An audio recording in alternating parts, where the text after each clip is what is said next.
Hey y'all, welcome back to the channel. If you guys know me or have been a part of this channel for a while, you would know that I've been constantly tracking the progress of a game called Transience. For those of you who don't know what Transience is, it is a tactical first-person experience set in the futuristic city of New Houston, with the game taking place in the year 2056. This is a single-player only game which is heavily inspired by games such as Ghost Recon, Rainbow Six, and Max Payne. Transience is also being developed by my homie Bigfry and his amazing team of developers. This game has been in development for about a year at this point, and these guys just dropped Devblog 3 for Transience, so let's go ahead and check it out. If you make it to the end of the video and you like what you see, then consider hitting that sub button for more content like this.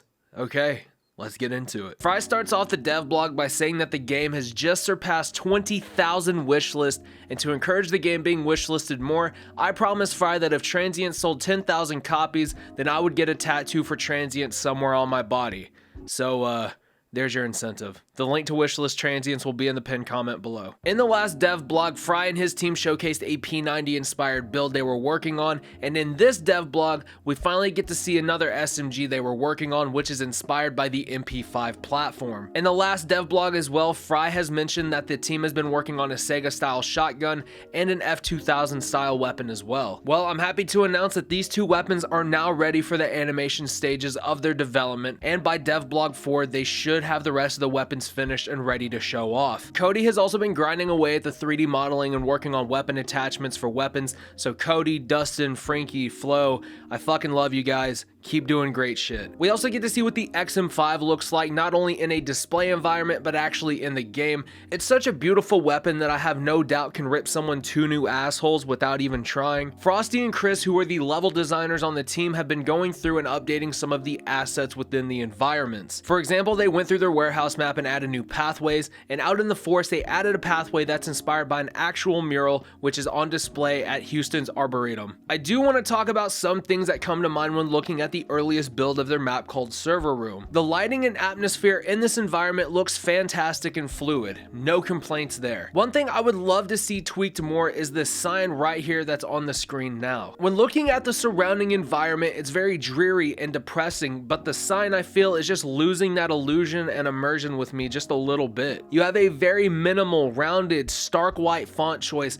on a background that doesn't really correlate with a dystopian workplace. Maybe that's all intentional and I'm missing the point. I also don't get why on some of the text there is a heavier drop shadow on areas with a darker background as opposed to lighter areas on the board where the drop shadow is almost non-existent. I would also love to see some digital artifacting and visual glitching going on with this board as well. I don't think that the board is bad at all, but I would personally love to see something more corporate and uniform to kind of feed into the environment's immersion. That may not seem like such a huge deal, and you're probably thinking, well, Red, that's really fucking minor. Why are you complaining about it? But I'm telling you, in a map like this where all of these small details matter, that is a detail that really fucking matters to me. Something I was not expecting to see in this Devblog is the face of our guy, Eli Reed, being modeled. He ain't the most handsome man on the planet by any means, but you look at this dude and realize after about 5 seconds that he is not the one to be fucked around with. I just love how gritty and soulless Fry and these guys have made Eli look. Fry said that without spoilers, in the beginning of the game, whenever you're trying to find your equipment and where all of your gear went, you were going to see what Eli looks like, so they had to make a face to match the name. Speaking of Fry, him and True Doom, who is the narrative lead and scriptwriter for Transience,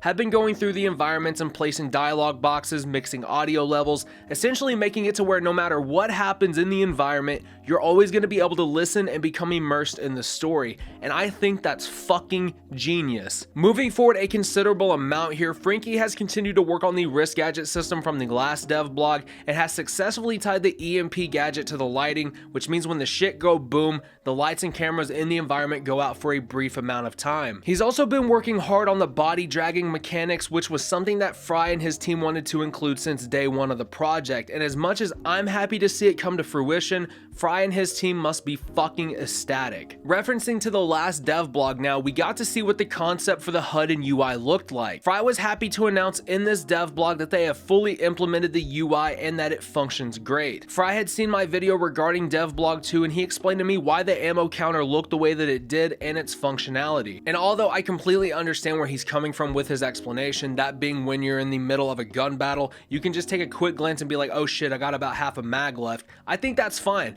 But if it were me and I wanted to play into that ideology more, then I would have an ammo counter similar to calibers on my HUD that would show me in real time how many full mags I have, which mag I'm on, and how many empty mags I have. Fry then shows us that they are currently working on a Borderlands style system that allows you to look at a weapon's stats without picking up the gun. It's in a very early stage, but it would be sick as fuck to see a digital glitch transition into a computerized style icon that shows you the gun and its stats, all colored in accordance with the color scheme of Transience, of course. Let's go ahead and get into my thoughts for this devblog. This devblog wasn't as long as the last one, which leads me to believe that they are working on so many things right now that it's hard to prioritize whether or not something deserves to get added into the devblogs or not. They don't want to showcase something prematurely and risk ruining an experience, at least that's what I think. There are a lot of positives to take out of this devblog though. Weapons and their animations are getting finished or close to being finished. Maps are getting touched up and even getting some additions. We even get to see what our character looks like, which is fucking awesome. The things I am not really a fan of and the things I've discussed with the dev team is this huge ass electronic board that's in the server room map. I already sent what I think would make the board look better to the actual dev team, and also the ammo counter that they've chosen to go with. It's very unfortunate that my brain doesn't prefer it to a standard analog ammo counter or an ammo counter that you can see in caliber, but regardless,